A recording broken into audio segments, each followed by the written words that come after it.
Bienvenidos a Teísmo Metafísico, un lugar de conocimiento para una fe razonable.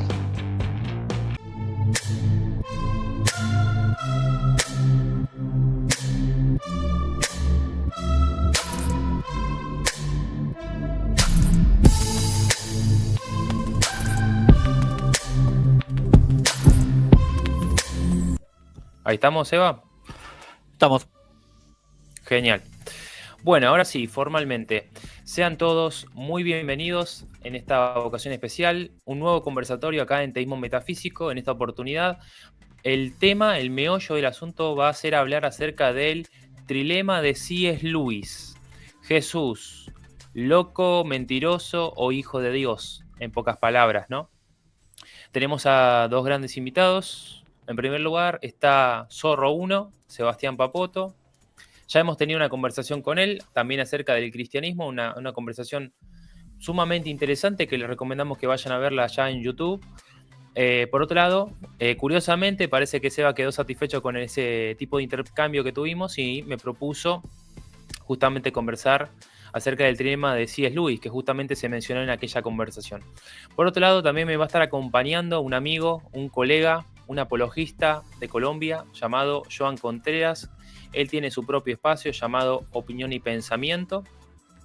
Él es director de Fe Razonable, que es el ministerio de William Lane Craig, allá en Colombia. Así que, y dado que C.S. Lewis es un autor relevante intelectualmente para su carrera de apologista, le pedí que me diera una manito, ¿no?, a la hora de abordar las objeciones o las críticas que tiene Seba al respecto.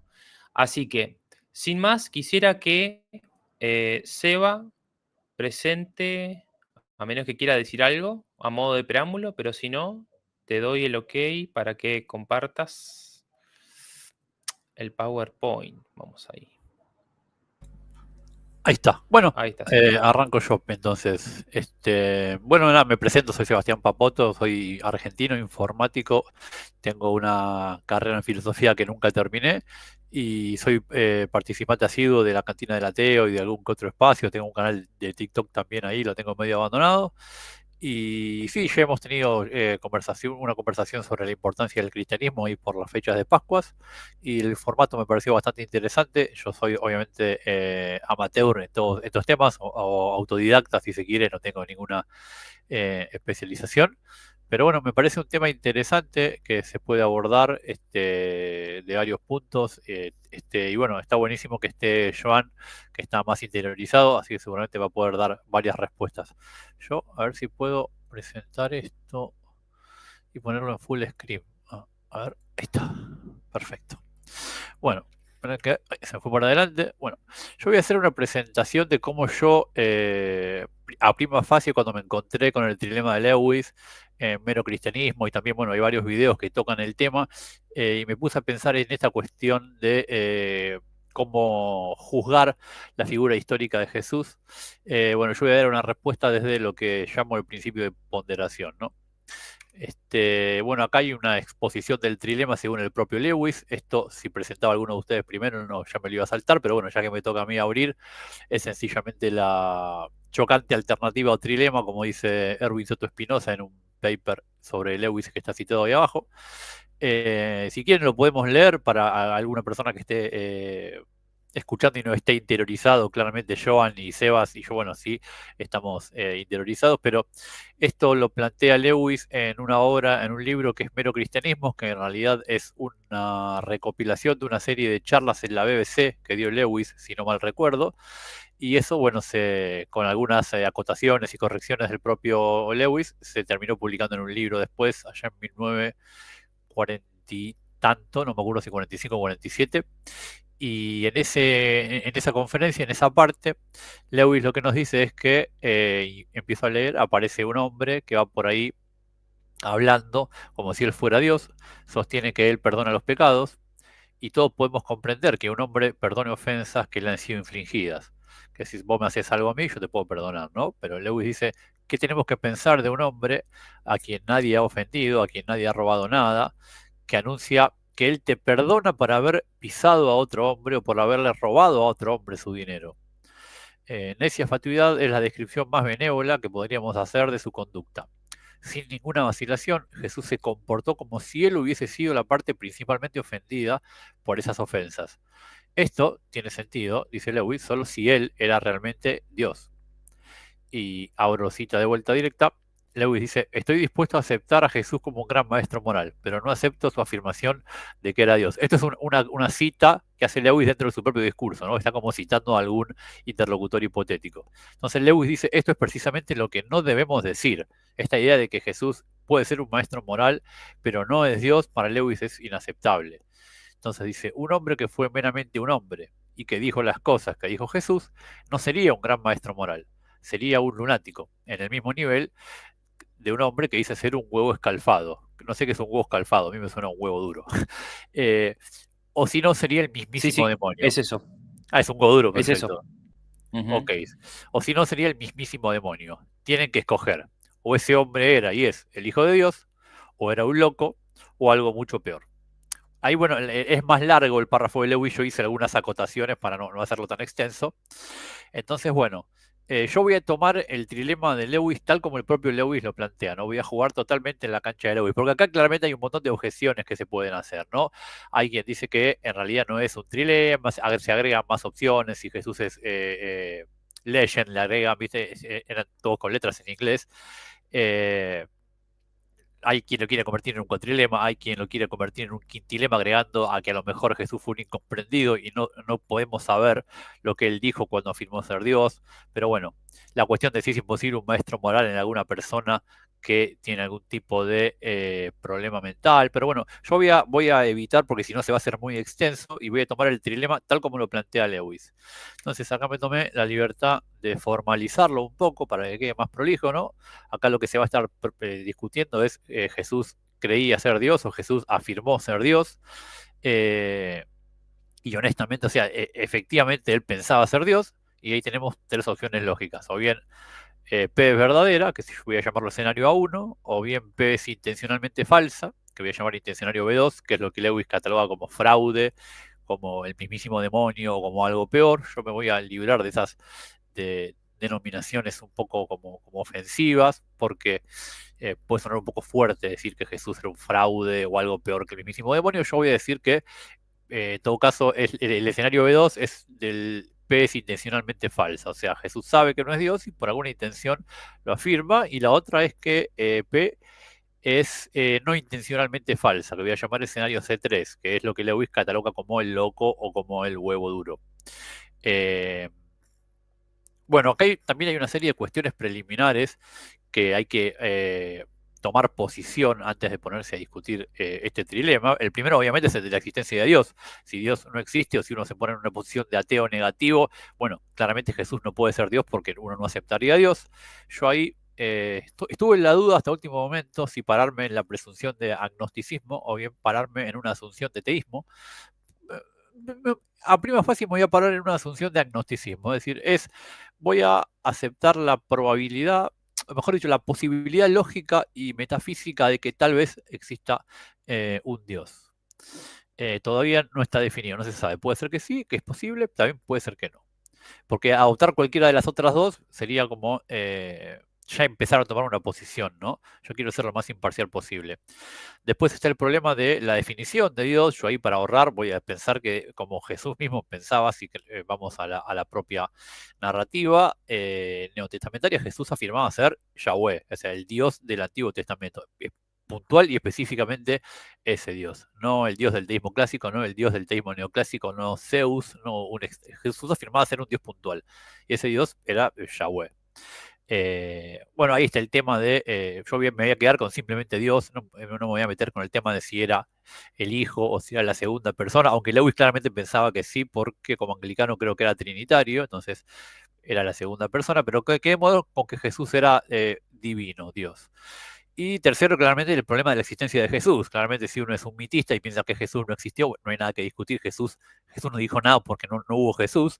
Yo ahí me voy a parar en una posición de Jesús histórico. Afirmo que existió un Jesús de carne y hueso, una persona. Este Jesús de los minimal facts, obviamente menos el tema de la resurrección. Ya voy a explicar por qué más adelante.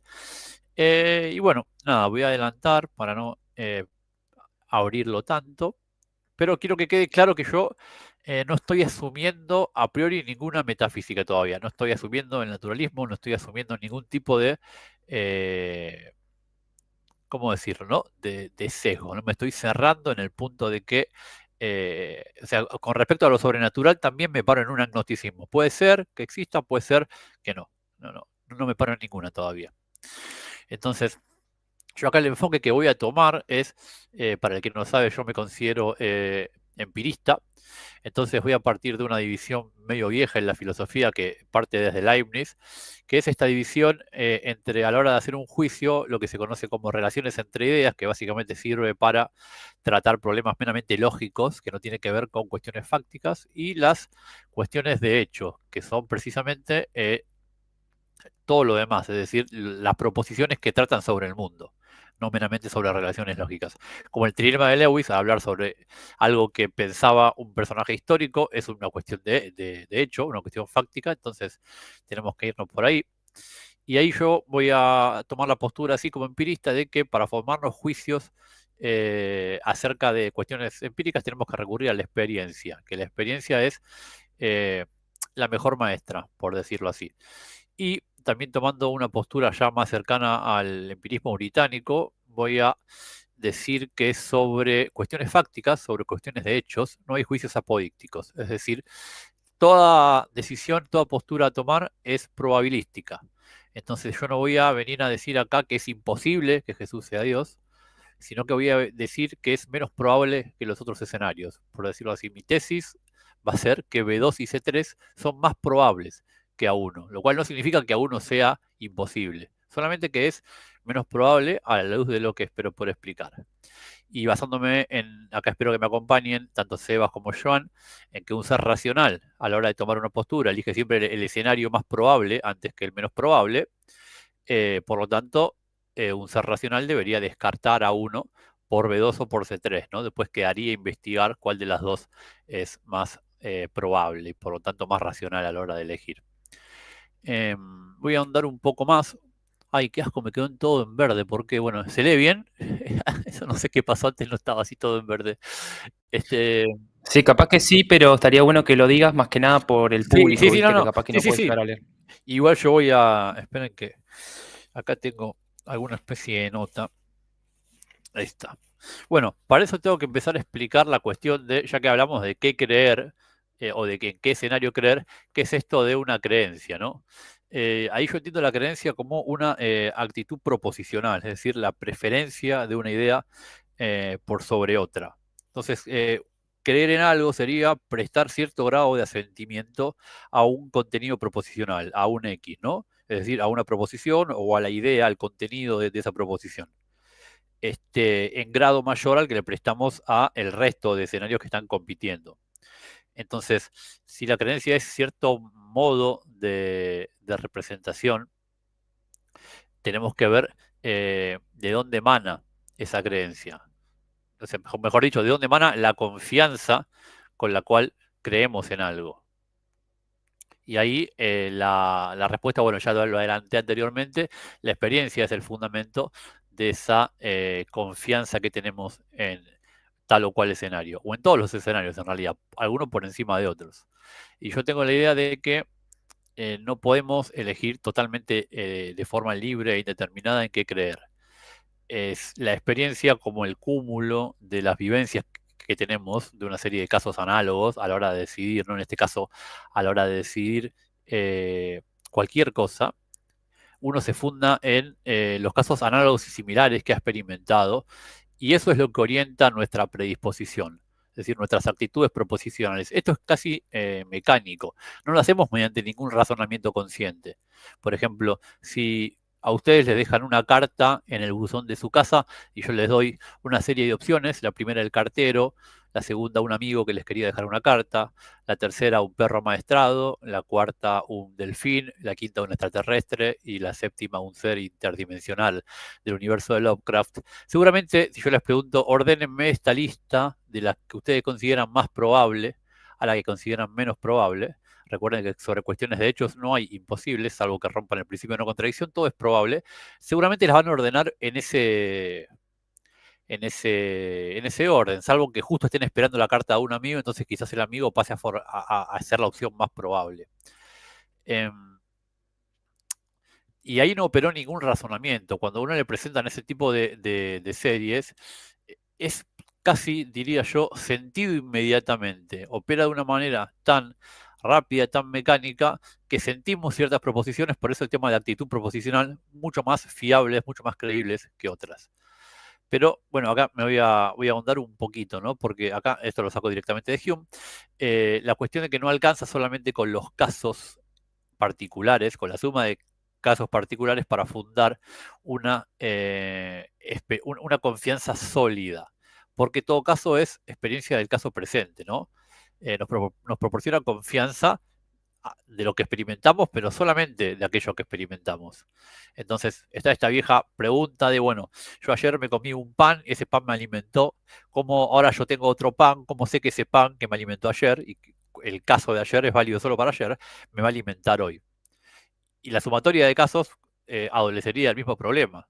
Entonces hay una especie de, por decirlo así, hábito mental implícito, que voy a llamar hábito, que es la pata que falta para lograr un fundamento sólido. Este proceso subyacente alienta la conclusión, que no se concluye ni de la mera experiencia de un caso, ni de la mera sumatoria de casos particulares, y que más o menos viene a expresar que similares objetos tienen similares propiedades, o sea que los objetos que tuvieron similares efectos en el pasado los van a tener en el futuro, y nos permite hacer una proyección, ¿no? Que objetos con similares propiedades van a tener similares efectos. O a grosso modo que lo que funcionó ayer, de alguna forma, va a funcionar en el futuro de la misma forma y ha funcionado en el pasado de la misma forma. Este proceso mental, el hábito, se logra después, y esto es importante, de una larga serie de experiencias, ¿no? Acerca de un único tipo de caso. Solo después de experimentar experiencias constantes es que logramos una creencia sólida basada precisamente en el hábito. Entonces, los mecanismos para adoptar una creencia son más bien fruto del hábito que de un simple caso de experiencia, o dos o tres, o de un razonamiento puro. Bueno, hasta ahí con esta diapositiva. Entonces, bueno, ahí acá del lado derecho, ¿ven? Tengo resumido. La creencia siempre es porcentual. La creencia emana directamente del grado de confianza que sentimos ante ciertas proposiciones. Ese grado de confianza emana del grado de experiencia que tenemos sobre ese tipo de proposiciones, y la experiencia es determinada por la cantidad de casos más los hábitos. Y se volvió a hacer violeta. Perfecto, mucho mejor. Ahora, presento finalmente el principio de ponderación, que es un principio que dice que un razonador justo siempre adecúa el grado de confianza que tiene en una proposición, o sea, de su creencia, al grado de la evidencia en la que se apoya. Como ya expliqué antes, hábito más casos empíricos. ¿Por qué elijo este principio de ponderación? Para intentar dilucidar con qué escenario me voy a quedar en el caso de Jesús y en cualquier otro caso también, porque me parece que es altamente universal, altamente operativo y altamente necesario en cuanto no se puede prescindir de él para nuestro juicio, ¿no? Uno podría estar dando un montón de ejemplos, pero si ahora nos agarra sed, vamos a ir a nuestra heladera a buscar una botella de Coca-Cola. ¿Qué nos asegura que la botella de Coca-Cola sigue estando ahí? Bueno, que hasta ahora siempre que hemos dejado cosas en nuestra heladera, salvo que haya alguna otra experiencia que la contradiga, las cosas se quedan donde las dejamos. Y lo mismo nos asegura, por eso tenemos confianza en el que el sol va a salir mañana, y siempre que está nublado salimos con un paraguas. Y por más que algunos días que puede llegar a llover con sol, pero si yo un día hace un sol radiante, no me llevo paraguas y justo llueve después, si al otro día vuelve a hacer un sol radiante, yo voy a salir sin paraguas de vuelta. Porque justamente el hábito, fundado en una larga serie de casos, siempre tiene más peso que los casos puntuales. Y esto no nos sucede mucho, siempre que, por lo general, obramos así. Incluso yo creo que desde siempre, ¿no? Me imagino hasta los seres humanos antiguos, cuando veían caer un rayo, se tapaban los oídos aunque no sabían la relación causal entre el rayo y el trueno, pero por experiencia sabían, cuando veían moverse un yuyo, corrían hacia las cuevas, porque por experiencia sabían que por lo general salía algo de ahí, algún depredador. Entonces, eh, bueno, está la tercera línea, ¿no? Ponderamos constantemente, y esta ponderación que hacemos casi mecánica, esto es lo que nos limita, ¿no? Yo, por ejemplo, no soy libre de creer, ahora por pura voluntad, yo no puedo creer que los centauros existen. Yo necesariamente, si alguien me dice tengo un centauro en mi garage en vez del dragón de Sagan, automáticamente no me haya ningún razonamiento. Yo tiendo a darle muy poco valor, muy poca confianza a ese tipo de proposición. Porque mi experiencia ya me dice que ese tipo de escenarios es muy, muy poco probable, fundado en todo lo que yo sé del mundo. Entonces, aplicando finalmente este principio de ponderación al trilema de Lewis, encontramos que tenemos un hábito fuertemente respaldado sobre escenarios del tipo B2, es decir, tenemos hábitos sobre fraudes, estafadores, mentirosos, sobre gente intencionalmente equivocada, por un lado, y también tenemos un hábito bastante pesado por cantidad de casos, de escenarios C3, es decir, de personas que tienen alguna disfunción mental o que están honestamente equivocadas. Mientras que por el otro lado no tenemos hábito alguno de escenarios del tipo A1. No estamos habituados a ver hombres dioses o dioses encarnados, me arriesgo a decir. Yo, por ejemplo, siendo honesto, sin considerar el caso de Jesús, que es el que estamos evaluando, no solo no tenemos hábitos, sino que yo diría no tenemos ni siquiera un solo caso empírico en el cual pudiéramos empezar a extraer grado de confianza para tomarse en serio la proposición del escenario A1. Entonces, la ponderación nos arroja un grado de fuerza muy débil para creer en A1, siempre más débil que para creer en B2 o para creer en C3. Incluso esto no cambia, por eso dije que estuve dudoso entre si a pararme en una asunción de teísmo, porque incluso aceptando que el dios del teísmo clásico existe o que el dios Yahweh es verdadero, incluso así, yo sigo, si mi experiencia, toda la experiencia que yo tuve del pasado y todo el conocimiento que yo tengo del presente no cambia en relación a los casos. Así todo sigue siendo cierto que tengo cero experiencia y cero hábito de hombres dioses. Y bueno, hay como un bonus, dado que los otros dos escenarios se fundan en realidades bien conocidas, por decirlo así. La locura, el error o la mentira son fenómenos que me brindan una comprensión acerca del hecho de que una persona afirme ser Dios mucho más amplia que la comprensión del fenómeno que me brinda aceptar que esa persona dijo que era Dios porque era Dios. Porque yo de Dios precisamente no tengo ninguna experiencia, entonces estoy intentando explicar una proposición por un concepto o una realidad que me es totalmente desconocida. Entonces estoy siguiendo a Aristóteles, que él dice que la explicación es ir de lo conocido a lo desconocido, por decirlo así. Yo no clarifico, no es que lo desconocido te lo clarifico por algo conocido. Para explicar esa proposición, apelo a algo que es incluso todavía más desconocido. Y acá tengo que sumar un último punto, que lo quiero aclarar bien porque no me estoy refiriendo a las leyes científicas. Quiero extraer a la colación la noción de ley natural, tal como la trabajan Locke y Hume, sencillamente como la serie de proposiciones que son generalizaciones o formalizaciones de las regularidades de nuestra experiencia más amplias y más apoyadas. Como por ejemplo que cualquier proposición que se les ocurra a ustedes, que siempre llueve de arriba para abajo, o que el agua de mar es salada, o que cualquier proposición que tenga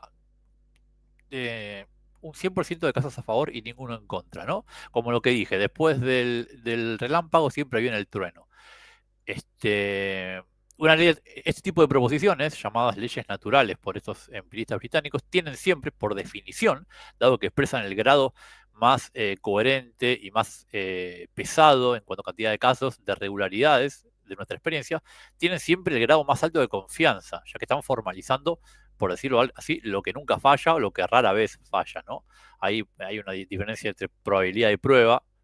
La probabilidad es la que tiene mucho a favor y casi nada en contra, y la prueba es la que tiene todo a favor y nada en contra. Pero bueno, no sé si vale meterse mucho ahí. Entonces, recién consideramos solamente la evidencia a favor, pero para ponderar también hay que contraponerle, como si fuera un juicio, la evidencia en contra. Y todo escenario que vaya contra una ley natural tiene por definición, independientemente del grado intrínseco que tenga ese hecho, por ejemplo, que un extraterrestre me haya dejado una carta en mi buzón independientemente de la probabilidad de ese hecho, digamos que es 70% de 100, hay que restarle, para saber el verdadero grado de ese escenario, toda la evidencia en contra que tiene. O sea, alguien puede presentarme un montón de evidencias acerca de que un delfín o un extraterrestre me dejó la carta. Ahora, a eso hay que restarle toda la evidencia que tiene en contra, como por ejemplo que hasta donde sabemos los delfines no respiran afuera del agua por mucho tiempo, entonces se le dificultaría mucho venir desde el Río de la Plata hasta la puerta de mi casa y dejarme la carta. Entonces, acá citando directamente ya a Hume en uno de sus libros, ahí está la cita, lo que ocurre en estos casos cuando tenés evidencia a favor y en contra es una mutua destrucción de evidencias, y lo que queda es, a la superior le restás la inferior, y lo que queda de esa cuenta es el grado exacto de creencia, de confianza que vos tenés que tener en ese escenario.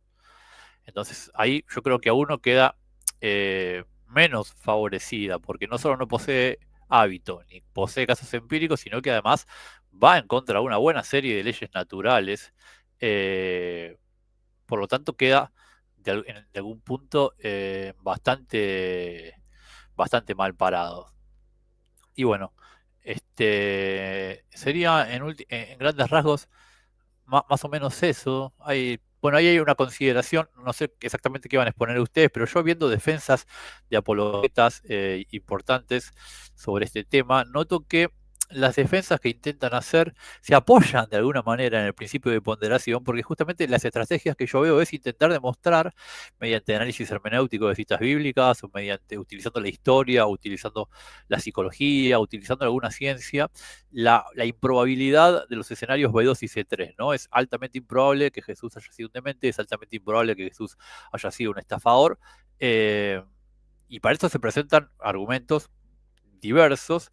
El punto es que, bien usado el principio de ponderación, por más improbable que yo pueda conceder que Jesús sea un loco o que Jesús sea un demente, siempre va a ser más probable, por lo que acabo de explicar recién, porque no tiene en contra ninguna ley natural y porque tengo mucho más casos de las otras dos que los escenarios B2 y C3.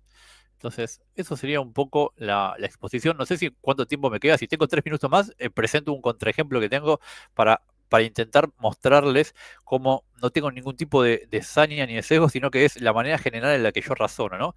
Este es un cuadro simplemente de clasificación de cuestiones de hechos, donde queda claro la diferencia entre cosas que son lógicamente posibles, cosas... Ahí está cuando digo factualmente posible, me refiero precisamente a aquello que no tiene en contra leyes naturales.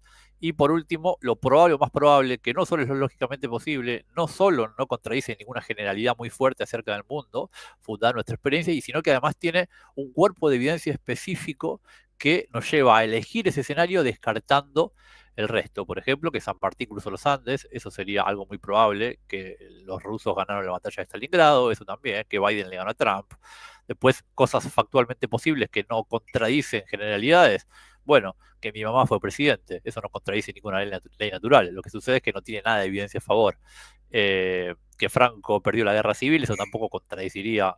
Pasa que no tiene nada de evidencia a favor, la evidencia histórica te apunta para el otro lado. Y después, a Jesús fue Dios. Yo la colocaría precisamente, como concedía al principio, en lo lógicamente posible, o en todo caso en lo metafísicamente posible, pero tiene en contra leyes naturales y no tiene, o bien si tiene algún tipo de evidencia, eso lo van a presentar ustedes, si tiene algún tipo de evidencia testimonial a favor, queda anulada, destruida en el sentido de como queda destruida un número, si yo le resto un número mucho más grande, queda anulada por una evidencia mucho más fuerte en contra. Y acá, bueno, quiero presentar sencillamente muy rápidamente un caso de análogo, las Kumari Devi, que son deidades vivas en Nepal. Son sencillamente nenas que son consideradas diosas, o sea, no representantes, diosas encarnadas. Tienen una tradición de 1000 años, hace 1000 años que las diosas Durga y Taleju se vienen encarnando en diversas... Es muy interesante, si les interesa el tema, les recomiendo el libro de un médico argentino, Ricardo Collier, que se llama Ser una diosa. El tipo se fue hasta Nepal, las entrevistó, etcétera. Pero bueno, básicamente son ejemplos de dioses vivos hoy. Hoy en día uno se puede tomar un avión a Katmandú o a la otra ciudad esta, la Lalitipur, y están ahí. Estas son las últimas dos que están, las últimas dos encarnaciones, una de 2017 y otra de 2018.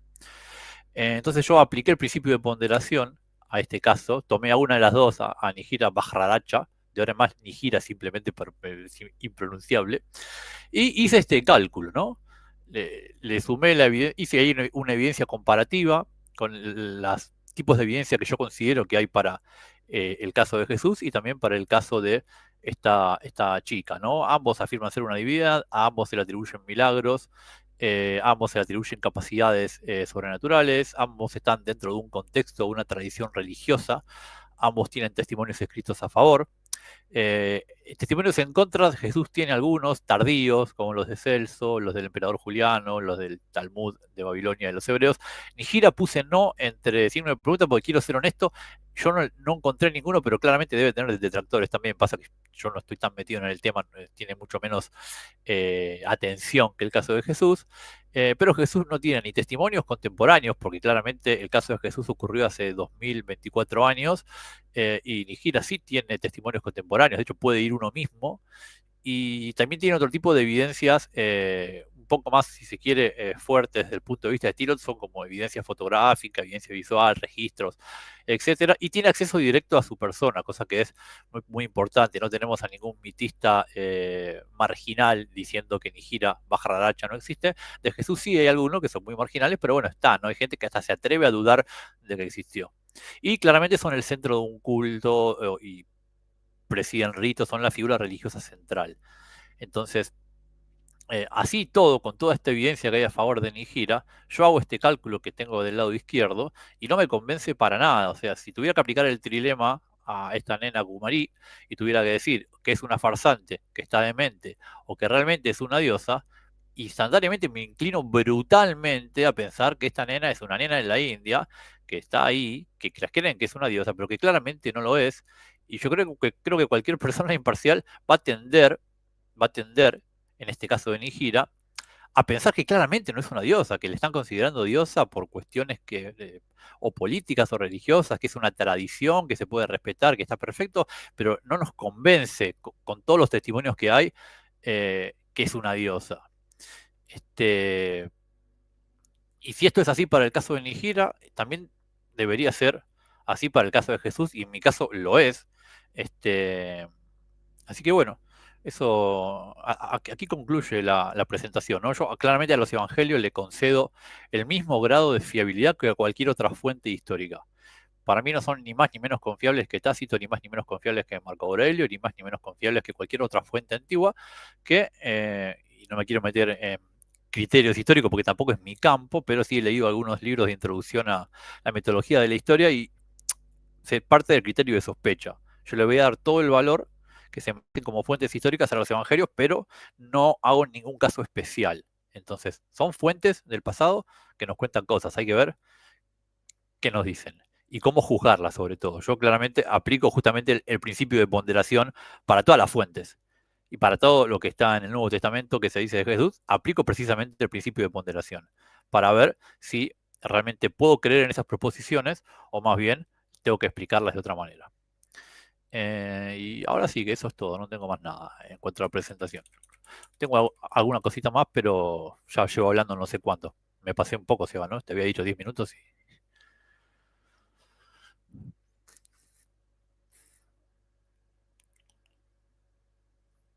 Ahí... Perfecto. ¿Están ahí ustedes? Sí, sí, Ah, sí, perdón. estamos acá. Como no hablaban y estaban tan quietos, digo, no veía que se congeló, estoy hablando acá como no hace media hora.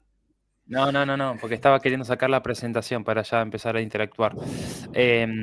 Joan, no sé si querés arrancar vos, querés que arranque yo, vos decime. Si quieres, le doy yo. Dale, tranquilo. Vale. Bueno, en primer lugar, pues saludar a la comunidad de ustedes. Es la primera vez que estoy en un live como en TikTok, así que gracias por el espacio. En efecto, tomé apunte de lo que dice.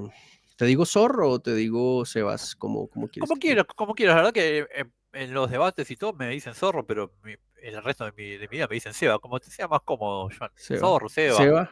Listo, Dale. listo, listo. Si- Muy o, bien. si querés, o si querés zorro para diferenciarme del otro Seba. Sí, lo que pasa es que zorro no quiero que suene como a que alguien lo saque de contexto o algo así, pero bueno. Ah, bueno, dale Seba, entonces. Seba, bueno, me parece bastante interesante la forma en que Seba lo ha presentado. Yo he observado algunas ponencias contrarias acerca del trilema de Lewis, teniendo en cuenta que el trilema de Lewis únicamente se formula al final, precisamente, del capítulo que Seba había comentado del mero cristianismo. Sin embargo, me gustaría también comentar que en el segundo capítulo, si mal no estoy, del espejismo de Dios de Richard Dawkins, Dawkins, de hecho, trata de forzar una cuarta opción respecto a que Jesús podría estar honestamente equivocado respecto a su propia naturaleza. Sin embargo, el problema de una cuarta consideración al trilema de Lewis implica el hecho de que omite que este es un argumento que Lewis construye con base en antecedente para luego afirmar el consecuente. ¿De acuerdo? Lo que quiere decir que en este sentido el argumento se cae o se mantiene y mínimo, creo que en esto vamos a estar de acuerdo con Seba, es que la plausibilidad del argumento en efecto implicaría su mayor ponderación si tenemos mayor cantidad de grados de confianza epistémica acerca de la evaluación que hacemos respecto a la evidencia. En este sentido, entonces, el antecedente que Lewis está sosteniendo es en la naturaleza propia de la afirmación sobre Hijo de Dios.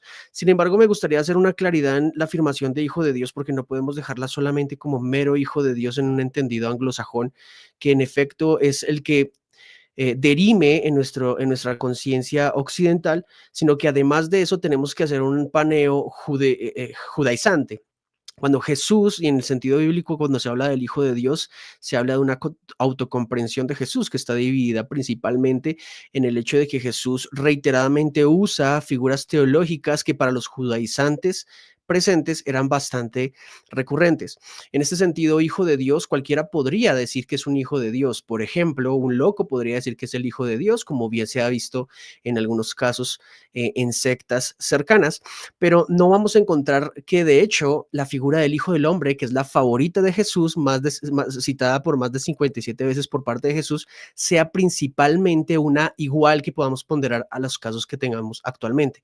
Por lo cual la diferenciación teológica y judaizante que se debe hacer acerca del término tiene que ser precisa en ese sentido. Entonces, cuando hablamos de Hijo de Dios, acumulamos la autocomprensión de Jesús de que Él se creía a sí mismo y se autocomprendía como Hijo de Dios, como el Mesías, como el Cristo, y finalmente como el Hijo del Hombre, que es la figura teológica favorita de Jesús.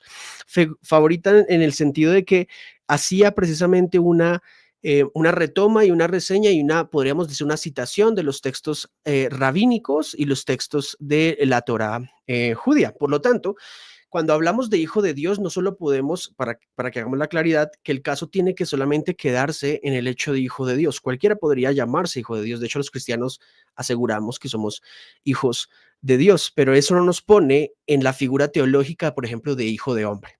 Eso es supremamente importante mencionarlo. Entonces, en este caso, como bien lo explicaba Seba, tenemos que tener un grado epistémico de seguridad, pero Lewis lo que hace es que si aseguramos y afirmamos el antecedente mediante ese grado epistémico que aumenta nuestro grado de confianza, seguramente la probabilidad de que este escenario A1, corrígeme si lo digo bien, tú creo que lo clasificaste en A1, en ser hijo de Dios. Sí, es correcto. Ok, en este grado de A1 efectivamente sería lógicamente posible y el trilema recurriría directamente a esto. En efecto, por ejemplo, me parece bastante interesante que haya mencionado el hecho de que la cantidad de casos acumulativos que tenemos en el escenario B2 y C3 son muy, muy amplios. El problema diferencial entre Jesús son varios. El primero que yo encuentro acerca de esos casos que se pueden acumular a favor del escenario B2 y C3 tiene que ver con el hecho de que el contexto influye mucho. Uno. Dos, el simbolismo cultural es importantísimo, que en efecto recae en una interpretación teológica más cercana de las palabras que quería o que trataba de mencionar Jesús acerca, por ejemplo, del título del Hijo del Hombre.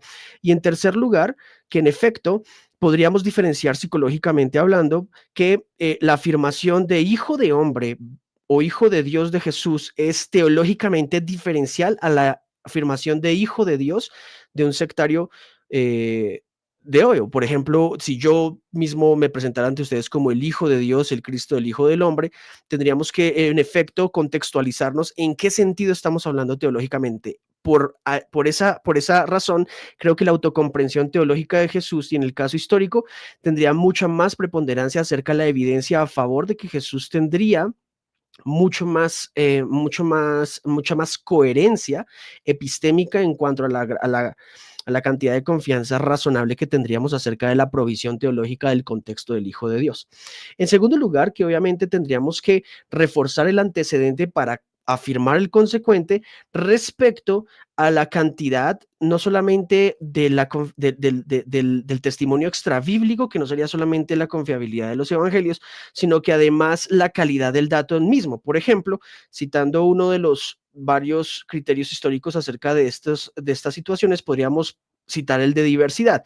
Para hablar de Hijo de Dios, Cristo, Hijo de Hombre, en efecto, per se, bueno, y de facto, obviamente, de resultado sería la resurrección de entre los muertos, es una enseñanza radicalmente diferente a la cultura rabínica de la época. Por lo tanto, se hace mucho más lógico pensar el hecho de que Jesús, en efecto, estaba teniendo cultural, teológica y lógicamente, digamos, lógicamente hablando, un discurso disruptivo a la cultura del momento. Por lo tanto, en efecto, el criterio de diversidad se podría aplicar en este sentido. Por otro lado, creo que tenemos varias fuentes hostiles que de una u otra manera afirman no solamente la historicidad de Jesús, que bien entiendo Seba respalda, digo, en un sentido de un Jesús histórico, ¿verdad? En efecto.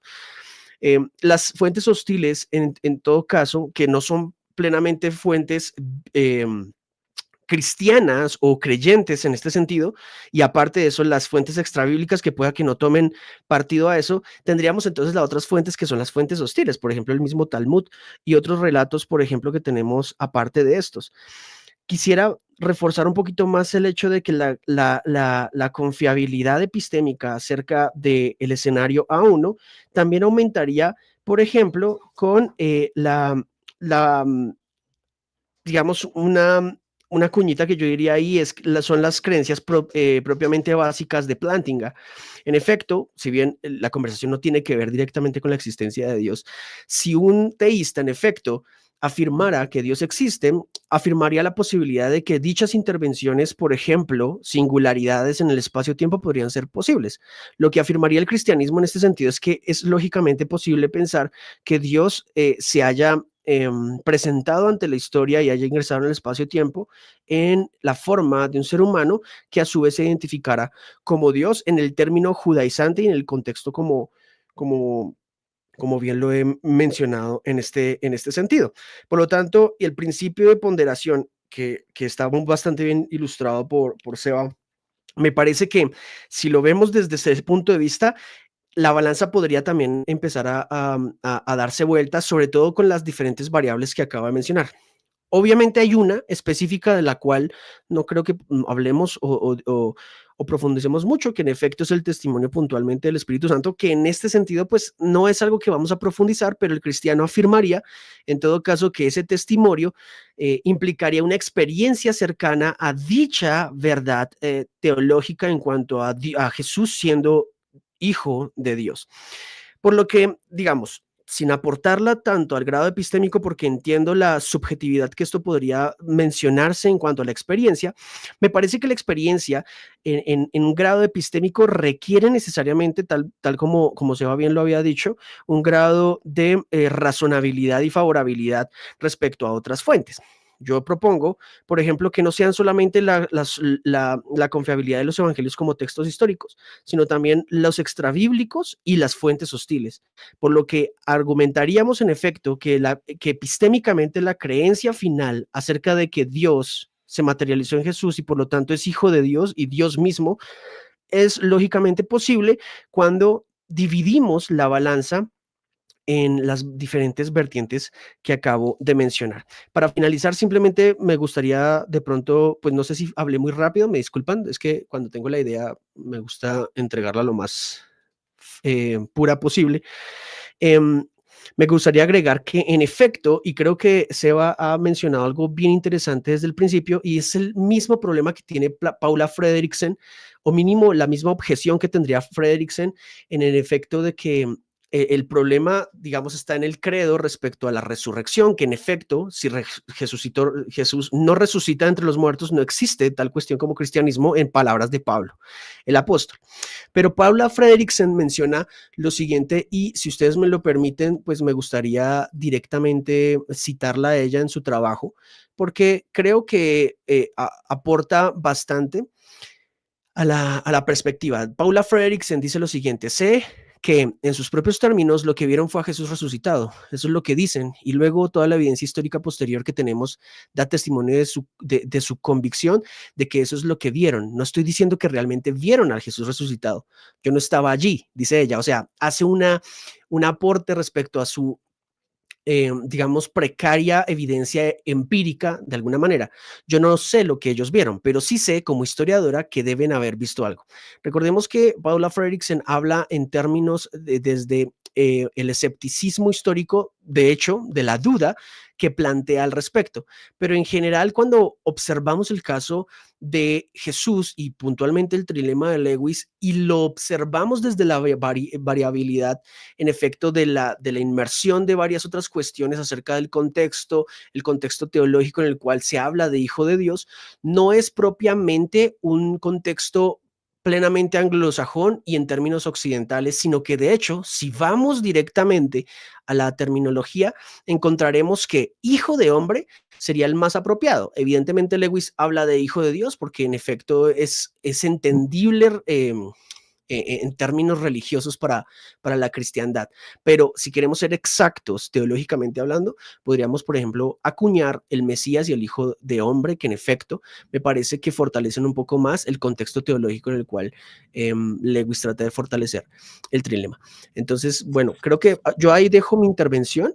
Espero no haber sido muy extenso, pero para que le demos a la conversación. ¿Puedo hacer una pregunta rápida, Joan, para Dale. seguirlo? Ahí si querés tomarte unos minutos para explicar la diferencia, porque yo abordé el trilema desde la idea era Jesús es Dios o Jesús es divino o Jesús en todo caso es la segunda persona de la Trinidad, que son nociones teológicas que yo manejo.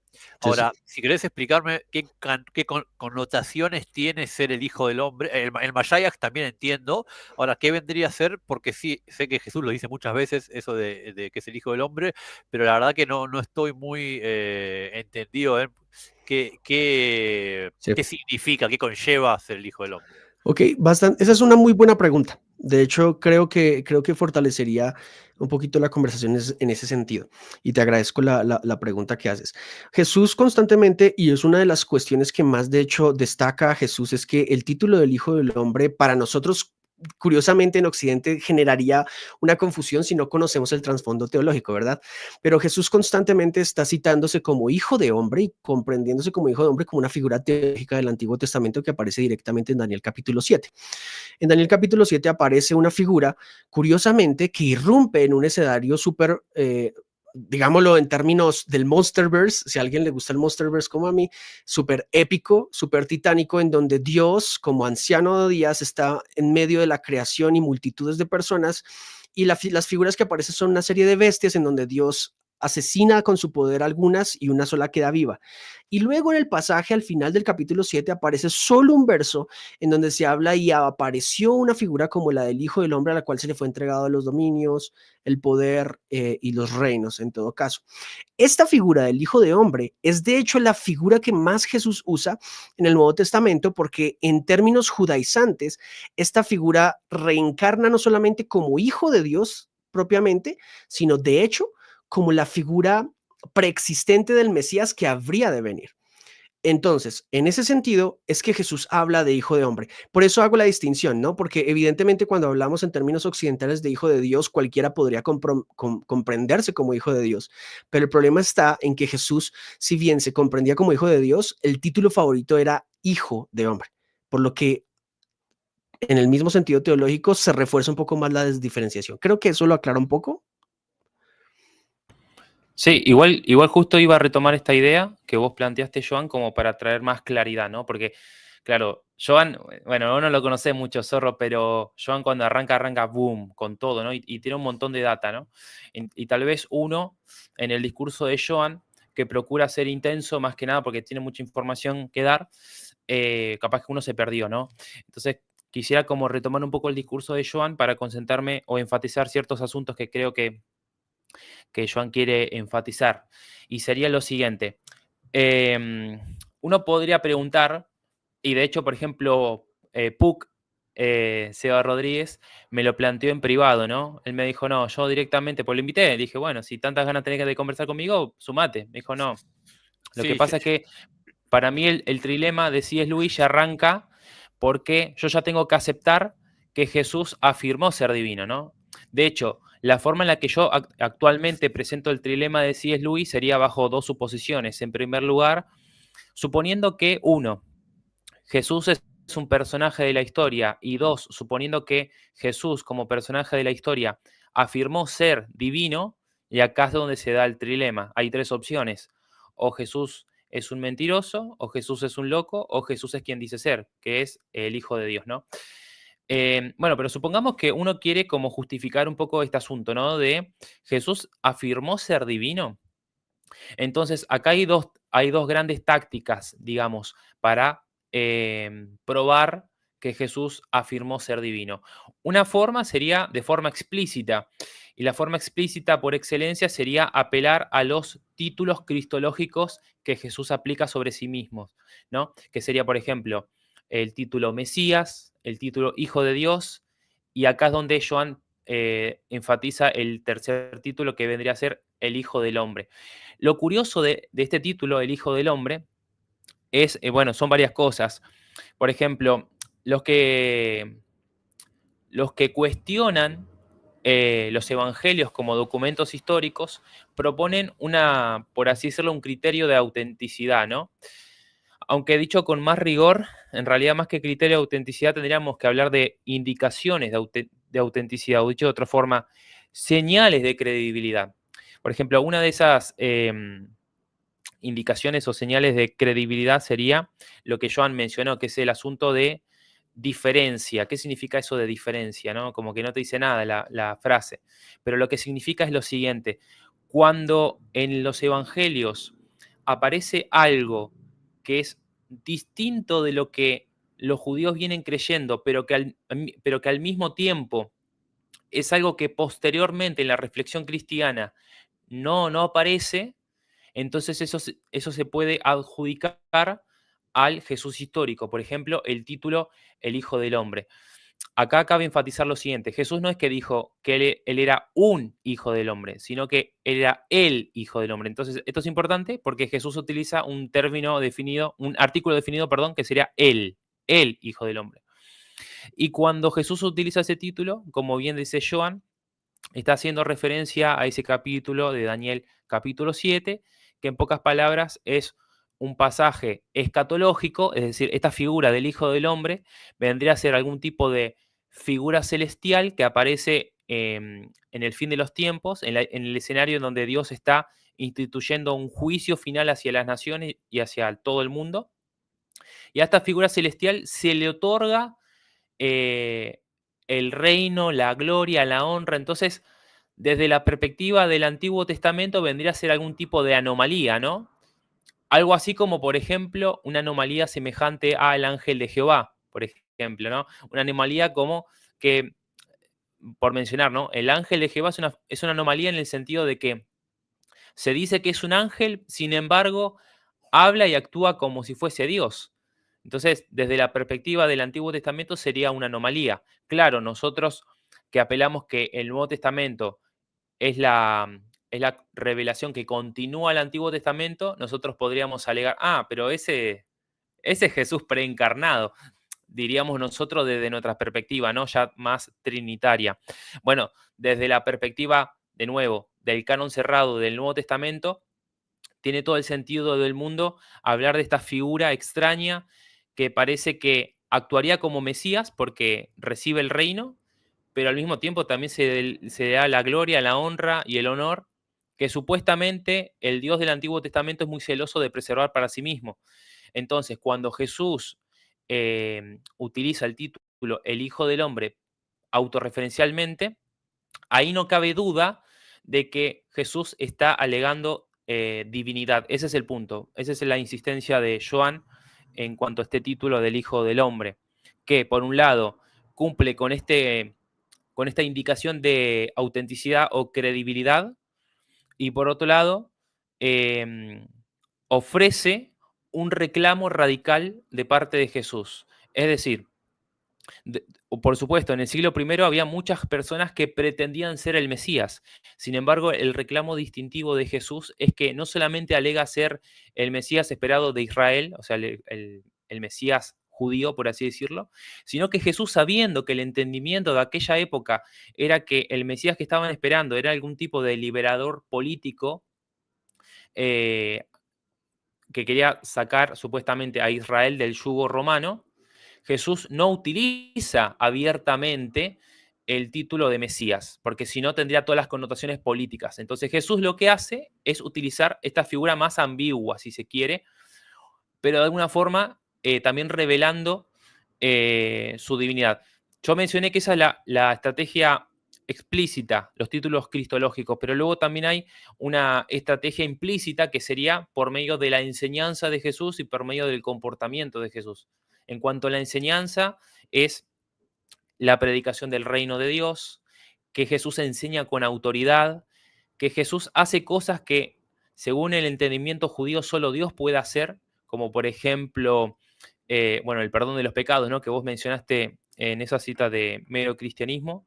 Y bueno, muchas cosas más, ¿no? O sea, tampoco quiero andar en este asunto porque de hecho no lo has tocado, pero por mencionar la vida de oración de Jesús, llamándolo Padre, Jesús llamándose o alegando ser justamente el árbitro del destino eterno de las personas, justamente es el tipo de papel que va a esbozar el Hijo del Hombre según el Evangelio de Juan.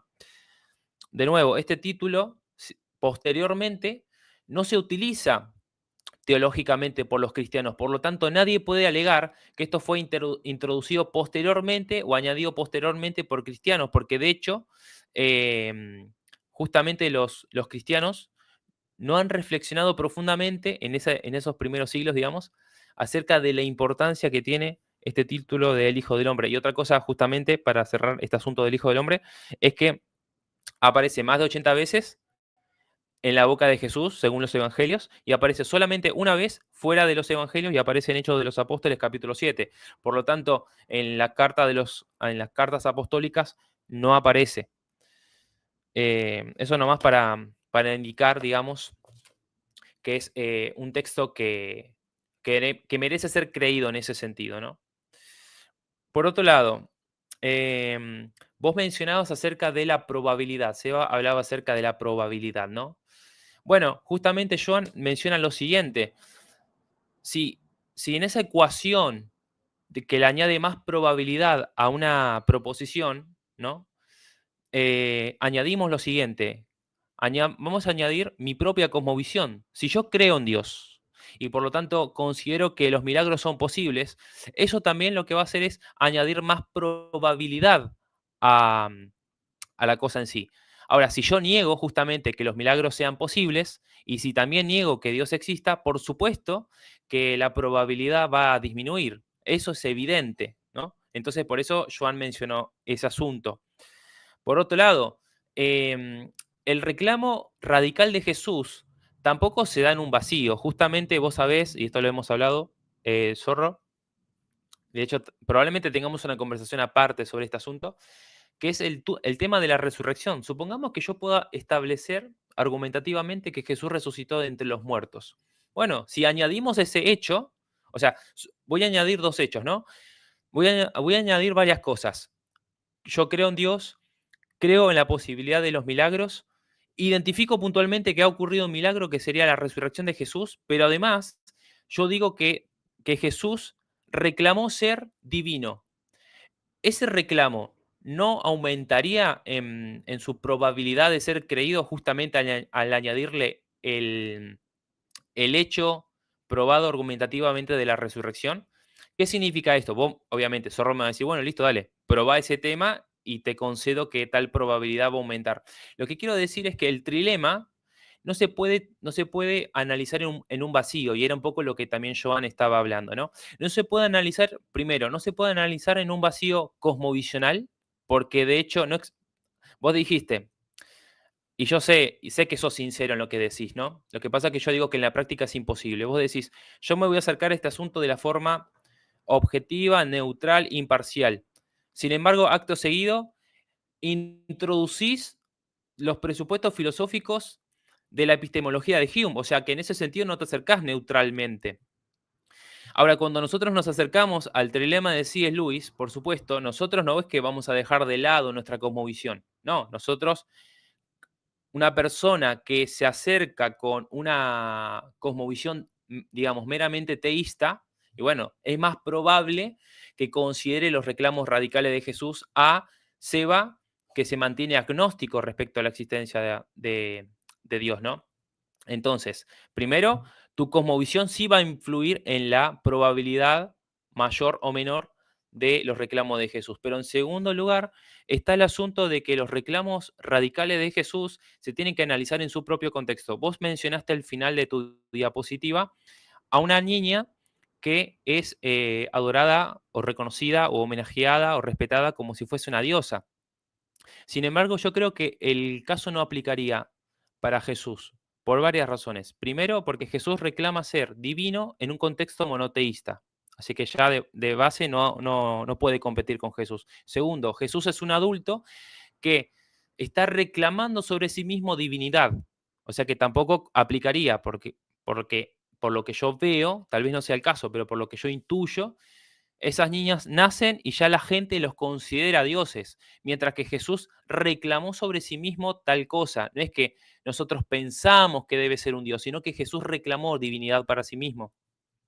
Después, en tercer lugar, y esto para mí es re evidente, vos pusiste un cuadrito y básicamente en las partes que pusiste no de Jesús tienen que ver con que con la condición de que Jesús esté en este momento. Sí, por supuesto, si Jesús existiera en este momento, podría ser fotografiado y podríamos tener acceso directo a su persona. Por lo tanto, digamos, esos criterios no, digamos, es irrelevante, ¿no? El punto sería, dado que Jesús actualmente no está presente y dado que estamos alejados de los hechos en cuestión y tenemos que mediar por medio del testimonio de otras personas, al final del día, sí, está bien, hay que testear si querés, si estos documentos son confiables o no son confiables. Ahora, yo lo que he visto, no me quiero meter en este tema porque vos no te quisiste meter, pero sí considero que en lo que se ha llamado las búsquedas históricas de Jesús, al final, en un juicio, lo que hay que hacer es presumir que la persona es inocente hasta que se pruebe lo contrario. Ahora, cuando se acercan a los documentos evangélicos, se hace lo contrario. Se dicen, son culpables hasta que se demuestre lo contrario. Es decir, son inauténticos hasta que se pruebe lo contrario. Lamentablemente, esa es, por lo menos, así es como se ha llevado la segunda búsqueda del Jesús histórico. Por lo tanto, en todo caso, si alguien esbozara algún tipo de posición así, yo creo que Joan ha presentado un buen caso utilizando el título cristológico del Hijo del Hombre. Y finalmente quería terminar con una pregunta, porque si te fijas, mi exposición fue más bien explicativa. Si todo tu discurso, Seba, se funda en los presupuestos epistemológicos de Hume, entonces yo me reservaría la objeción a tu postura. ¿Por qué? Porque en realidad te acordás que vos y yo tenemos una charla pendiente que te propuse acerca de la posibilidad y la identificación de los milagros. Y justamente yo considero que ahí entraría todo lo que dice Hume al respecto, ¿no? Hume plantea justamente una objeción, que es todo lo que vos estabas diciendo, acerca de la identificación de los milagros. Entonces él dice, bueno, ¿qué es más probable? ¿Que haya ocurrido un milagro o que estas personas hayan sido engañadas o que estén elaborando algún tipo de fraude? Y vos vas a decir, bueno, dado que tenemos mucha experiencia en fraudes y mentiras o gente engañada, bueno, es más probable esto, ¿no?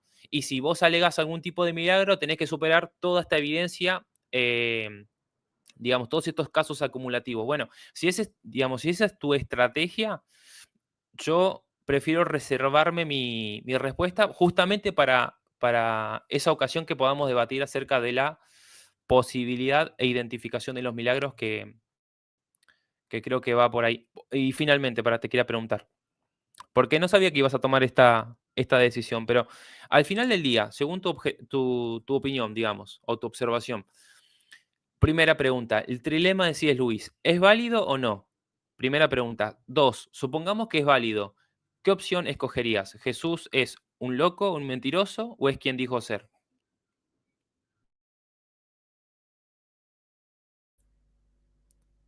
Ok, voy yo, sí, por orden sí, ¿no?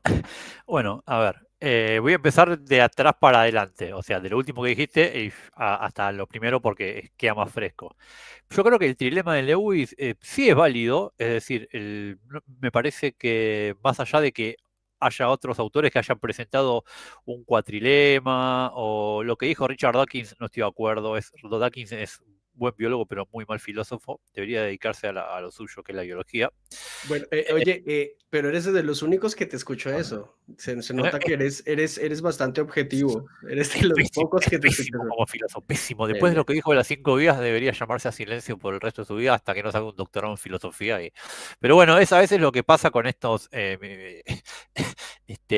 militantes que porque hablan de una cosa, piensan que pueden hablar de todo. Pero bueno, dejando ahí a Richard de lado, yo creo que sí es válido, porque lo que hicieron otros autores, tengo los nombres anotados, pero no viene al caso, que han planteado, sí, de manera más seria, otras opciones para el caso de Lewis, pero están planteando otros dilemas. El trilema, para mí, en cuanto al trilema, es lógicamente válido, y Lewis me parece interesante el análisis que hace diciendo, y sobre todo el punto fuerte está en decir, bueno, realmente si consideramos a profundidad lo que dijo Jesús, en el contexto precisamente, para un Galileo, para un judío en Palestina en esa época, decir lo que dijo Jesús, claramente que no sos un maestro moral, porque estás justamente diciendo algo disruptivo que tiene un montón de consecuencias. Yo ahí, como no soy me queda mucho por leer acerca de la figura de Jesús, sobre el Jesús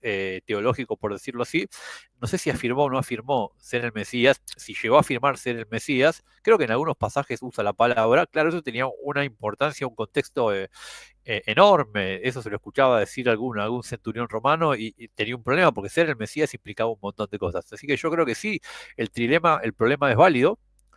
Por eso no opté por marcar ningún tipo de. Creo que se lo puede tomar, o sea, se le pueden oponer cosas, pero creo que en sí mismo es válido, ¿no? Como una herramienta que funciona, pero si querés le puedes agregar más cosas.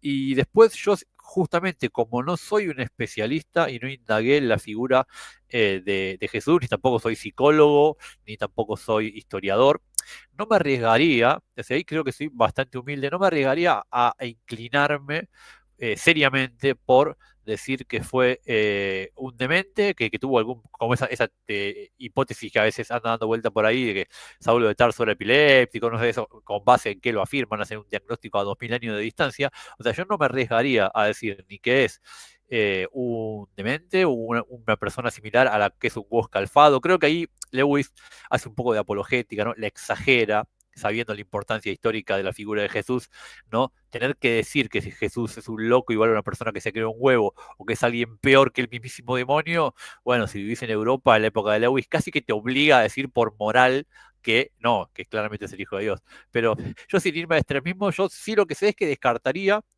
la opción A1 porque es contraria a mi experiencia precisamente. Para mí, o sea, yo dudo, imagínense, soy agnóstico, dudo, fundándome en mi experiencia, de que algo así como el Hijo del Hombre, es decir, este Mesías preexistente que aparece en Daniel 7, sea una realidad y no. O sea, tendría que aplicar el principio de ponderación a esa figura y ver si lo que se está hablando ahí es de un mito, de un simbolismo o de algo fáctico real. Y claramente, en cuanto a mi experiencia en el mundo, yo esa figura tan oscura no tengo ninguna experiencia, casi que me costaría mucho trabajo entender a qué se está refiriendo. Entonces, pero sí se resolvería claramente en términos naturalistas. Además, viste, el término de locura es muy peyorativo. Yo creo que es muy posible que Jesús haya pensado tener una misión especial, ya se haya considerado alguna figura divina sin padecer de ningún tipo de discapacidad mental, por decirlo así. Entonces yo me iría por cualquiera de las otras dos. ¿Por cuál? La verdad, hoy en día no lo sé porque no he investigado lo suficiente como para decir, sí, mira, me parece que algo no estaba bien en Jesús, realmente tenía algún tipo de problema, como por ejemplo, no sé, algunos críticos antiguos dicen, o decir, no, mira, este Jesús la verdad que parece ser un advenedizo que en un contexto tal quiso sacar alguna ventaja, no lo sé, pero sí para mí se resuelve, como todo en historia, en términos naturalistas, por decirlo así. Pero naturalista no desde un cego, sino desde lo que me arroja mi experiencia, ¿no? Yo buscaría una explicación que pueda validar con casos que yo conozco y con experiencias que me clarifiquen el asunto. Después, quería decir dos o tres cosas, son más de dos o tres, pero las digo rápido y si no, en algún momento me cortan y listo, chicos, no pasa nada. ¿Por qué para mí no es Seba, irrelevante? Sí, una cosita así rapidísima. Yo lo quería mencionar al principio, pero no se dio la ocasión. Pero se ve muy claro en vos. Se ve muy claro en vos, por eso aprovecho la oportunidad. C.S. Lewis propone el trilema en un debido contexto. Y el debido contexto es que habían ciertas personas que decían, yo acepto a Jesús como maestro de la moral o maestro de la religión, pero no acepto su reclamo de que era Dios. Y lo que hace justamente C.S. Lewis es decir, no, tal cosa no es posible. ¿Por qué? Porque justamente Jesús afirmó ser el Hijo de Dios y por lo tanto hay tres opciones. Ahora bien, ese es el contexto histórico, ¿no? C.S. Lewis está reaccionando ante gente que quiere tratar a Jesús meramente como un maestro, ¿no? Y C.S. Lewis claro. dice, eso es imposible porque Jesús no alegó tal cosa, ser meramente un maestro. En segundo lugar, y acá se ve claro en vos, es que el trilema de C.S. Lewis también está diseñado, digamos, a lo similarmente como la apuesta de Pascal, a sacarte de la neutralidad. Entonces, el trilema de C.S. Lewis, que de hecho yo evangelísticamente lo utilizo un montón, es, no te puedes esconder. O sea, tenés que tomar una decisión. Vos ahora mismo te enfrentás ante esto, ¿no? Porque vos decís, bueno, hijo de Dios no lo puedo aceptar. ¿Por qué? Porque primero tengo que lidiar con el asunto de la existencia de Dios, el tema de la posibilidad de los milagros, el tema de la identificación de los milagros, perfecto. Entiendo. O sea, como visionalmente no lo puedes aceptar, porque básicamente tenés que renunciar a todos tus presupuestos filosóficos, digamos. Está bien. Pero ¿qué pasa? Al mismo tiempo tenés que aceptar dos opciones. O es un mentiroso o es un loco. Y vos decís, ¿y qué pasa? Que estas posiciones también generan ruido. Y justamente, y acá es donde se genera una situación incómoda en la persona que se enfrenta con el trilema. C.S. Lewis te dice, no hay neutralidad, decidite, o sea, te arrincona. Pero al mismo tiempo, las otras dos alternativas a aceptar la divinidad como que terminan generándote algún tipo de ruido. ¿Por qué? Bueno, tal vez haya un millón de explicaciones, ¿no? O sea, nosotros estamos atravesados por el cristianismo y obviamente que, aunque seas el mayor opositor al cristianismo, de alguna forma tenés como a Jesús como alguien respetable, elogiable, etcétera, etcétera. Y justamente el punto de C.S. Lewis es, no, si esta persona es elogiable, una persona que está mintiendo no es elogiable.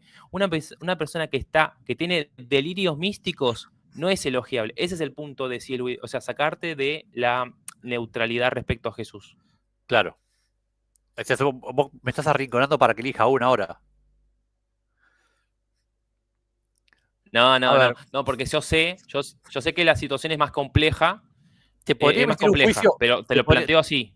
te podría emitir un juicio desde mi conocimiento actual, el cual recalco que es imperfecto y no muy profundo sobre la figura de Jesús.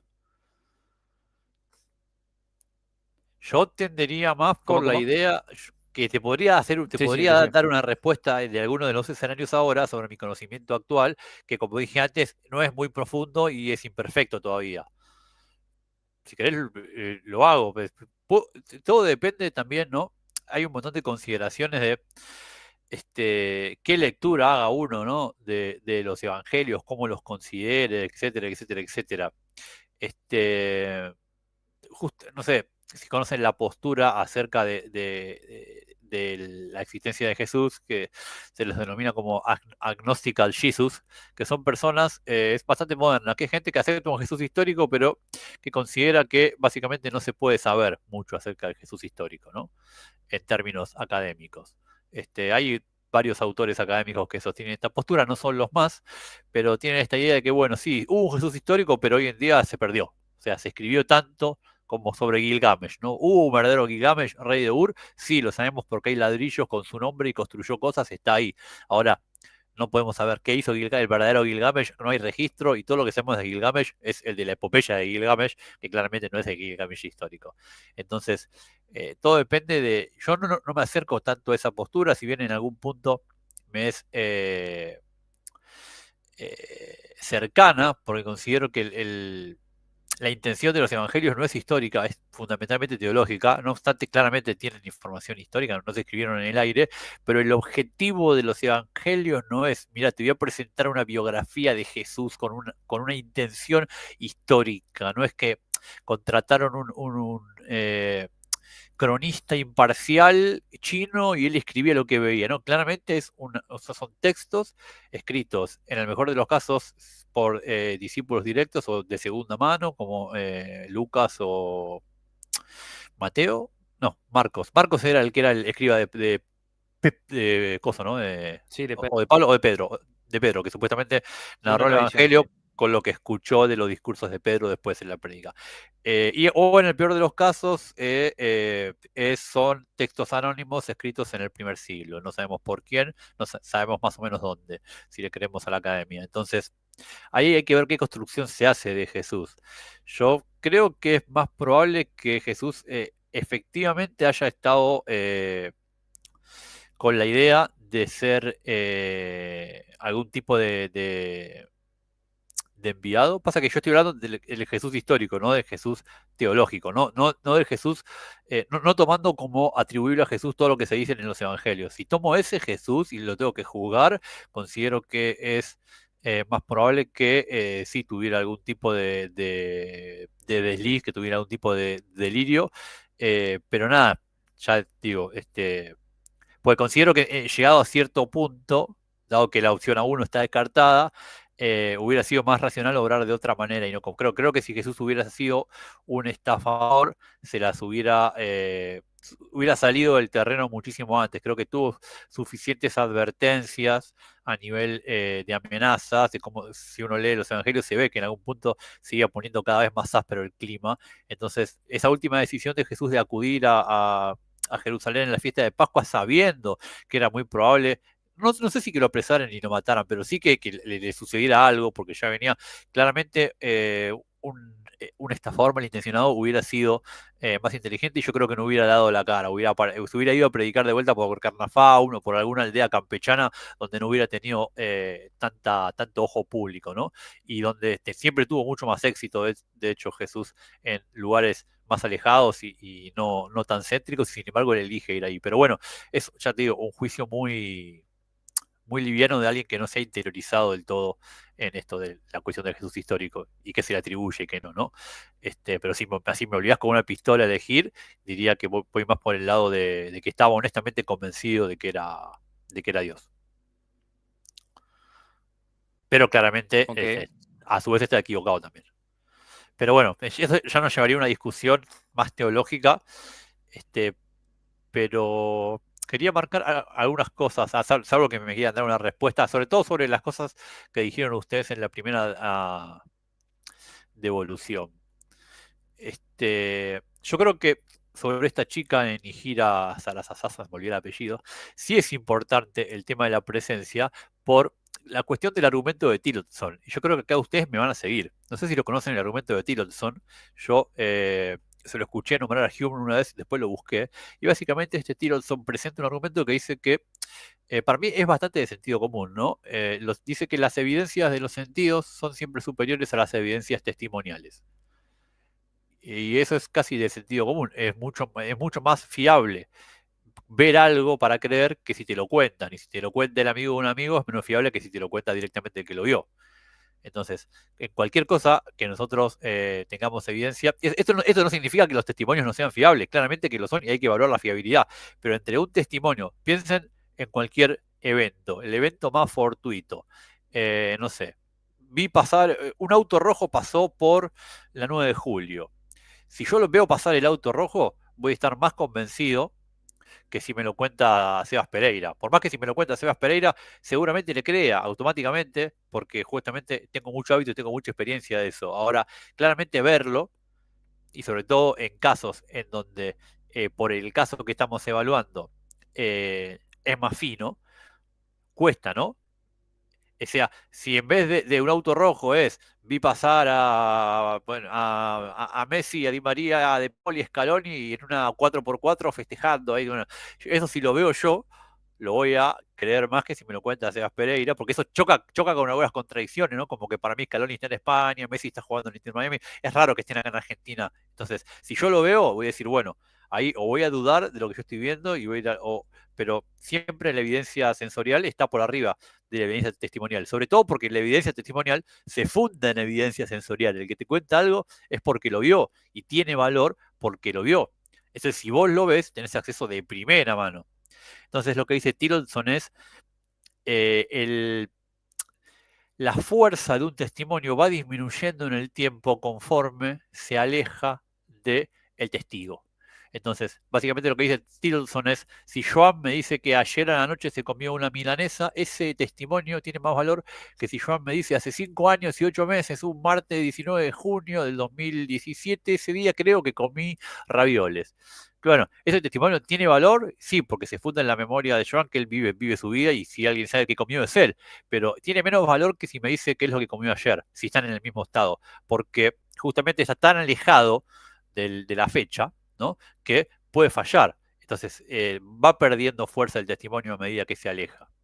Entonces, lo que dice Tillotson es que en este tipo de casos, cuando tenemos una evidencia testimonial que contradice muy fuertemente la evidencia de nuestros sentidos, por ejemplo, lo que yo dije de la ley natural, nunca nos puede tirar más la evidencia del testimonio. Sobre todo si es un testimonio que está muy, muy, muy alejado de la fuente primaria, que lamentablemente es el caso de Jesús.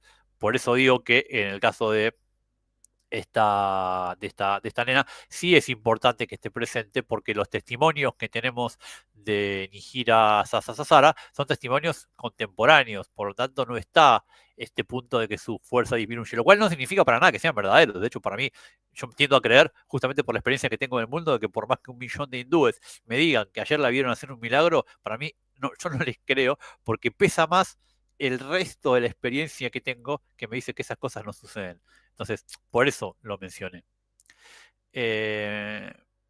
Bueno, mencioné un solo punto y tengo... Pero una cosa que me quedó de lo que dijeron ustedes, es que ustedes me mencionan el contexto, ¿no? Yo acepto el Jesús humano, que un ser humano, un Jesús que fue un hombre, que estuvo ahí en Galilea, y lo que yo estoy juzgando, en el caso del trilema, yo entiendo el contexto histórico en el que se lo planteó, pero, y en ese sentido, entre cristianos, si se quiere, o entre personas que consideran a Jesús como una autoridad, yo entendería el sentido del trilema, pero lo que yo estaría juzgando acá es a un humano, a un hombre, Jesús, históricamente existente en el pasado, afirmando ser divino, afirmando ser una deidad. Entonces, y yo concedía al principio, yo creo que ustedes se enfocaron bastante en que clarificar lo específico del caso de Jesús, que es cierto, que es diferente en algún punto de otros claims de hombres divinos en varias maneras, y creo que eso ya quedó bastante claro.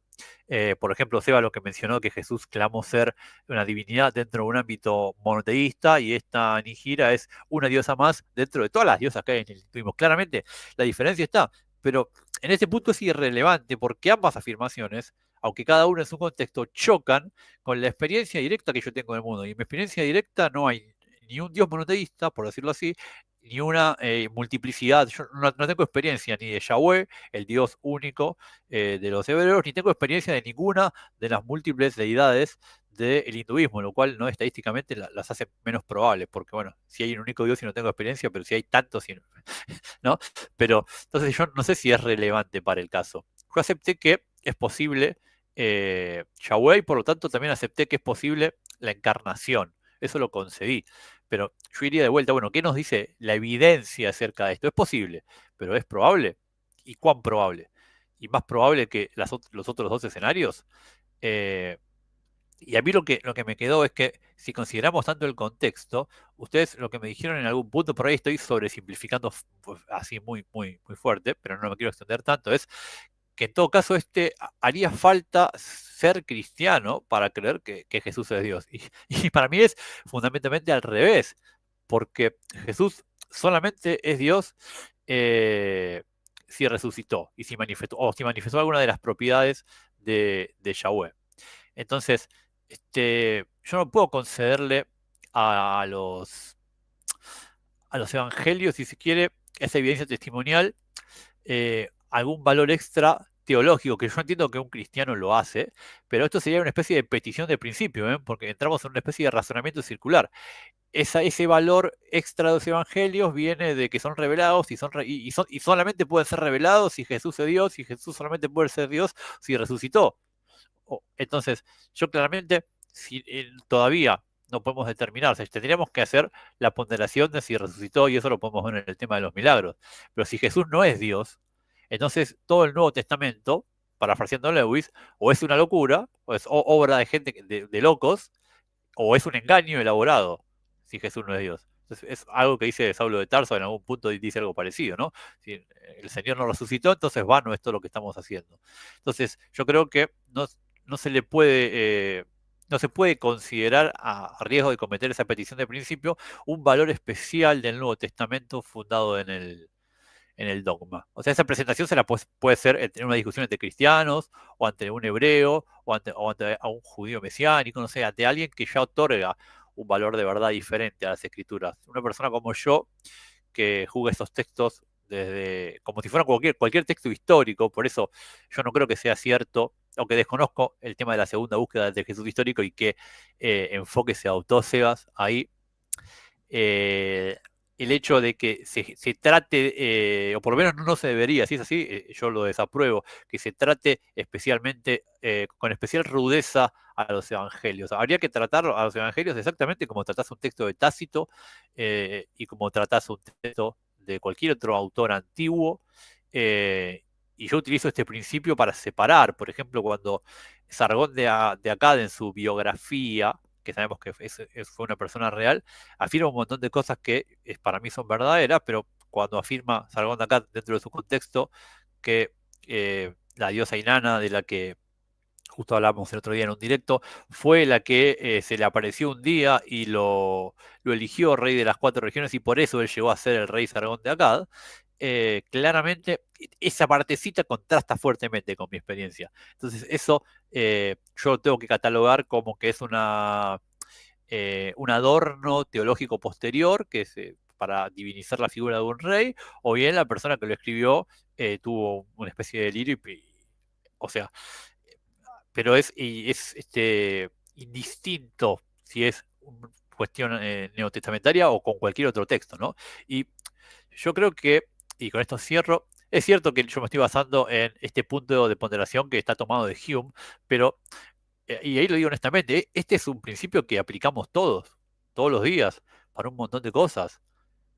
En la cuestión de basarnos en el hábito y cuando ustedes leen otros textos antiguos que mezclan mitología, textos griegos, textos romanos, textos celtas, que mezclan mitologías con cuestiones históricas. ¿Qué criterio utilizan para separar lo que ustedes consideran mitológico, que estoy seguro que lo consideran, de lo puramente histórico?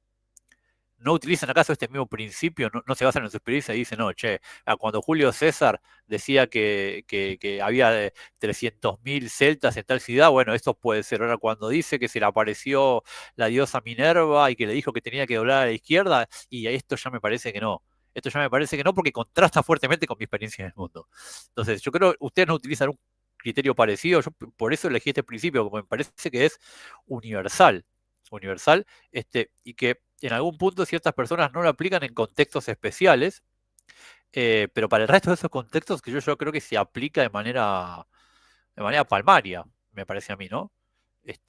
No veo, por eso yo no veo ni que los cristianos, ni que cualquier otro grupo religioso, hebreos, musulmanes, hinduistas, jainistas, operen por fuera de este principio de ponderación y vayan por el mundo como si, sin esta guía del hábito, ¿no? Por decirlo así.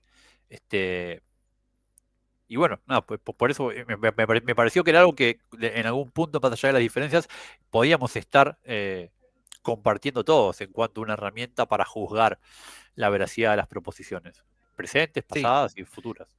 yo te quería contestar brevemente y le quería dar lugar a Joan pero te contesto así muy brevemente. En primer lugar, creo que ninguno de los dos dijo que para que vos aceptes el reclamo de Jesús de divinidad, tenés que primero dar por sentado que el Nuevo Testamento es inspirado por Dios. De hecho, justamente Joan, suponiendo que vos ibas a tener una actitud hostil hacia los evangelios, o sea, como documentos históricos, digamos, se adelantó, ya preparó su discurso, suponiendo que uno puede cuestionar, ¿no? Eso es lo que yo te había dicho antes, de que los evangelios no son confiables hasta que se demuestre lo contrario, y justamente el discurso de Joan al principio acerca del título cristológico del Hijo del Hombre, prueba de que cuando Jesús habla de sí mismo como el Hijo del Hombre, cumple por lo menos con uno de los criterios, ¿no? Que sería el de diferencia, que más o menos ahí yo expliqué de qué se trata. Entonces cumple con la condición suficiente de credibilidad. Así que no estamos intentando que vos presupongas que el Nuevo Testamento es revelación de Dios. Lo que yo sí había dicho es que cuando vos hablas acerca de que una proposición es más o menos probable, lo que yo digo es que nuestra propia cosmovisión, que sería nuestra propia red de creencias de cómo interpretamos el mundo, juega un papel. En ese sentido, yo te mencioné a modo de ejemplo, suponiente que yo estoy ante una persona y le presento el trilema a una persona directamente atea positiva. Imagínate que presento el trilema a un agnóstico. Suponete que le presento el trilema a un deísta. Suponete que le presento el trilema a un teísta, pero que no se ha adherido a ninguna religión revelada. ¿Va a haber diferencia respecto a más o menos la probabilidad? En realidad lo que yo sugiero es que sí, porque justamente yo sugiero que no existe tal cosa como la neutralidad, por lo menos en el aspecto psicológico, ¿no? Entonces, cuando uno se acerca a este tipo de cuestiones, no somos neutrales. Entonces, le damos más o menor probabilidad a una proposición de acuerdo a nuestra propia red de creencias o interpretación del mundo. Eso es lo que yo digo. Por eso es que... Ahora entendí bien. Ok, no, había malentendido. Ok, entiendo. Es una muy buena objeción, de hecho. De hecho, ayer le estaba charlando internamente con una persona, pero sí, no te contesto para darle paso a yo, para no que sea un monólogo entre nosotros. Sí, Pero sí. y después quería decir una cosita más, a ver si me la acuerdo. Sí, vos dijiste, yo presenté un principio con el cual ustedes podrían estar de acuerdo. Lo que pasa es que hay que ver cómo lo presentás. Si vos me decís, yo estoy racionalmente justificado en aceptar una proposición de acuerdo a la mayor probabilidad, sí, obvio, yo estoy de acuerdo. Lo que yo estoy diciendo de nuevo, ¿no? Que esa probabilidad va a ser mayor o menor de acuerdo a, uno, mi propia cosmovisión y dos, los hechos que se vayan agregando. Por eso yo dije, es lo mismo decir que Jesús es un personaje de la historia que reclamó divinidad a, suponete, el segundo escenario. Jesús es un personaje de la historia que reclamó divinidad, pero además tenemos evidencias que nos justifican racionalmente a creer que resucitó de entre los muertos. El segundo escenario haría que el reclamo de Jesús de divinidad fuese más probable. Eso es lo que yo dije, ¿no? Obviamente, tendría que tomar tal tarea titánica de argumentar filosóficamente la resurrección de Jesús para que el reclamo de divinidad sea más probable todavía, ¿no? Que justamente es la estrategia clásica del cristianismo, digamos, actualmente. Pero otra cosa que yo quería añadir es lo siguiente. Nosotros estamos de acuerdo con ese principio, así como lo esbocé. Lo que no estamos de acuerdo es en darle una mayor autoridad epistémica a mi propia experiencia individual. En eso no estamos de acuerdo. ¿Por qué? Porque vos me decís, por ejemplo, yo creo que es más confiable mi propia experiencia personal que el testimonio de otras personas. Suponete una persona que vive en Ecuador, que experimenta un clima, digamos, cálido, templado, y vienen unas personas de Alaska, le dicen, no sabes, en mi país el agua se congela. Y entonces el de Ecuador dice, eso es imposible. Según mi propia experiencia, el agua no se puede congelar, ¿no?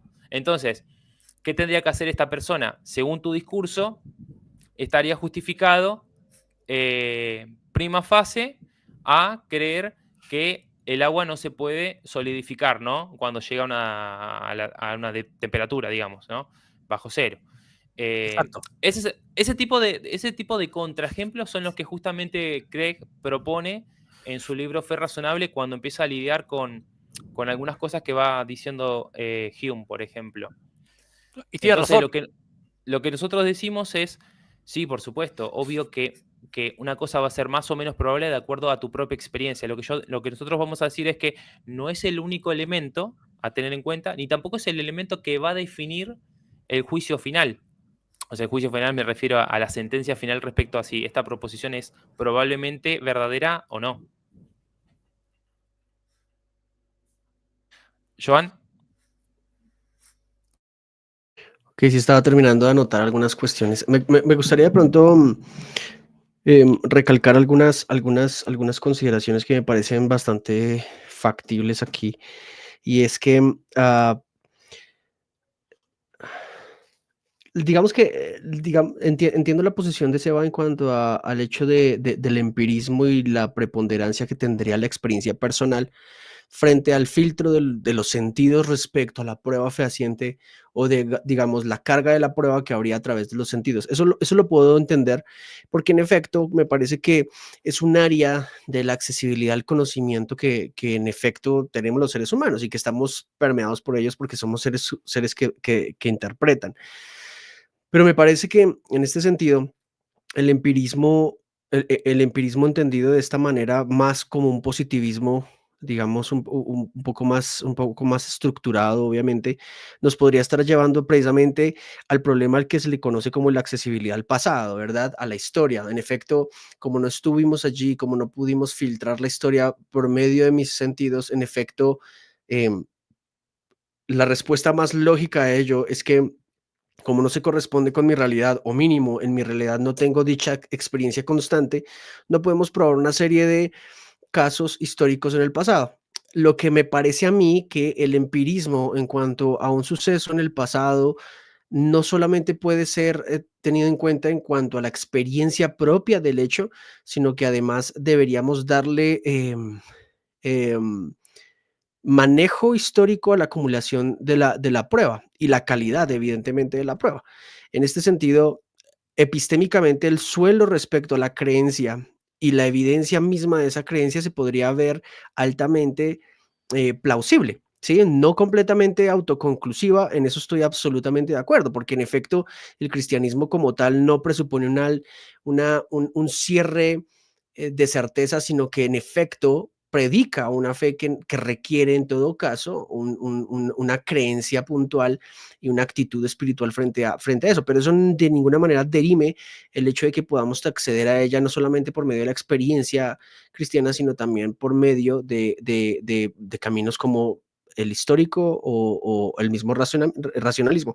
Ahora, me gustaría también mencionar el hecho de que podríamos, por ejemplo, someter a pruebas otras figuras que se creen históricas como Krishna, Buda, Zoroastro, Serapis, con apreciaciones similares. Por ejemplo, gran parte de ellos también, y según la historia que los rodea, aseguran, por ejemplo, que eran mesías que habían muerto en ciertas circunstancias paradójicamente similares a Cristo. Pero esta paralelomanía que se usa precisamente y curiosamente con figuras supremamente similares a Jesús, históricamente han sido probados que no se corresponden directamente a casos que se puedan aplicar a Jesús, sobre todo porque los textos, y en esto estoy completamente de acuerdo con Seba, los textos que aparecen de estos otros semidioses que mueren y resucitan, son bastante tardíos. Es que esa es la situación con Jesús y con la historia alrededor de Jesús. que la singularidad histórica de Jesús no nos permite aplicarle tal grado de escepticismo, sobre todo por la fiabilidad que tenemos en el peso de la prueba que hay alrededor de Jesús. Vuelvo y lo menciono, no solamente la confiabilidad de los evangelios. Podemos, de hecho, eliminar los evangelios por un rato y usar solo los textos extrabíblicos y las fuentes hostiles. Y nos vamos a dar cuenta, curiosamente, que el contexto en general, si elimináramos la parte teológica a favor del cristianismo, sigue no solamente presuponiendo la existencia de un Jesús histórico que Seba también sostiene, sino que además sostiene ciertos hechos que en sí generaron el origen puntual del cristianismo, que no tiene sentido, bien como lo decía Pablo, si Jesús no ha resucitado entre los muertos. Ahora, en ese sentido, me parece que la experiencia por medio de los sentidos no nos arroja mucho más allá del hecho mismo de acercarnos mediante el medio histórico, el caso histórico, y evidentemente el sometimiento de las diferentes pruebas al mismo caso histórico, que es el que precisamente quisiéramos afrontar. Ahora, como el trilema no apunta directamente a una acumulación de casos históricos, sino que de hecho, más bien, yo vuelvo y refuerzo mi primer punto, es más bien una comprensión teológica del contexto específico en el que Jesús usa una figura bien establecida teológicamente en una cultura monoteísta. Me parece que el peso respecto al escenario A1 aumenta, que es lo que digamos que he tratado de sostener desde el principio.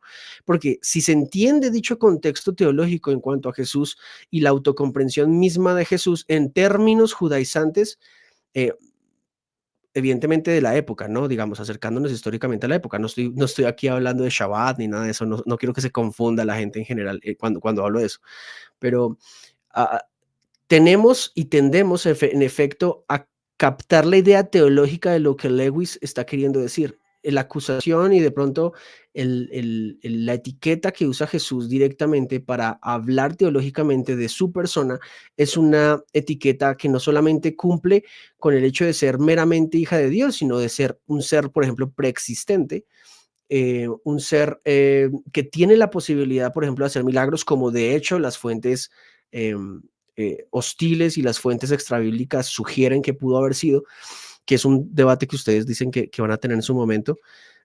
Creo en efecto que el grado epistémico que tenemos de confianza respecto a los datos aumenta en cuanto a la balanza de B1, que sería que Él es Dios, ¿verdad? Que Él es hijo de Dios. Entonces, en este sentido, me parece que el contexto y el grado de evidencia alrededor de esta figura de Jesús apunta directamente a esto.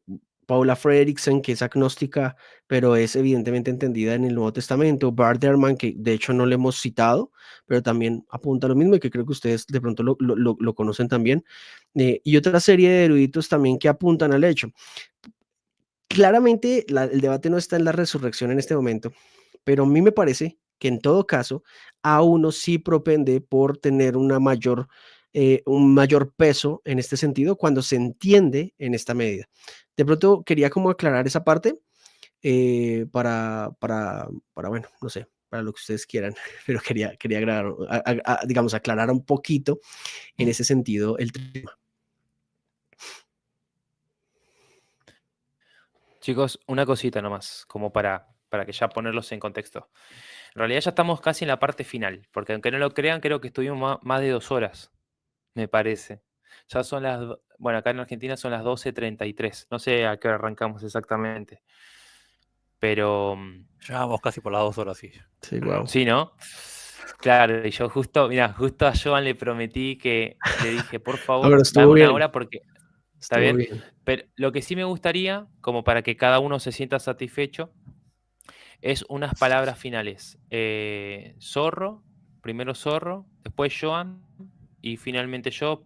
Lo mío va a ser más bien a modo de redondeo, pero quisiera que ustedes dos puedan como hacer un cierre de todo lo que esbozaron en esta noche. Bien. John, ¿querés arrancar vos o arranco yo? Si quieres yo, por si ya tengo que irme. Bueno, no, en primer lugar agradecer a Seba, creo que también conocido como Zorro, y lo digo públicamente, creo que es de los pocos No sé, no sé si eres ateo, escéptico o agnóstico realmente, digamos, esa parte me falta como entenderlo un poco más, pero en efecto el grado de respeto y de nivel de conversación que se puede sostener con Seba es bastante interesante, ¿verdad? Y le doy gracias a mi amigo Sebas Pereira principalmente porque me invitó y he tenido malas experiencias tristemente con este tipo de conversaciones, así que hoy me llevé una muy buena experiencia y me gustaría de hecho hacerlo también respecto a quizás, Sebas, para hablar con Zorro acerca de la existencia de Dios del argumento sobre mente y información matemática. Me gustaría mucho exponerle ese argumento a Zorro en algún momento sobre la existencia de Dios. Sería muy chévere, muy bacano. Me gustaría conocer eso. Sí, Zorro, para ponerte en contexto. Joan esbozó un argumento propio, ¿sí? Donde se relaciona, digamos, mente, matemáticas. Vas a ver un montón de elementos que vos ya has encontrado en otro tipo de argumentos probablemente, pero esto ya es autóctono de Joan, así que sería interesante ese encuentro. Chévere. Dale, Sería dale. Lo programamos. súper. No, y para finalizar, creo que ya he dicho bastante acerca del trilema y acerca de Jesús. Sería interesante también tener otras conversaciones acerca de puntos de vista específicos, por ejemplo, en el tema porque es que este es un caso acumulativo al final de cuentas, ¿no? Entonces habría que mirar varias piezas por aparte para poderlas evaluar una a una y poder brindar un grado de confiabilidad o menor confiabilidad dependiendo de la evaluación de la evidencia. En este sentido, pues yo personalmente estoy muy satisfecho con la conversación. Por primera vez escuché a alguien presentar una contraargumentación bien interesante que en efecto pues le aplaudo y felicito a Seba por esa contraargumentación que nos llevó a estar 2 horas charlando muy, muy genial acerca de esto. Así que muchas gracias por eso y gracias por la invitación a todos y aquí estamos para seguir charlando en otros momentos.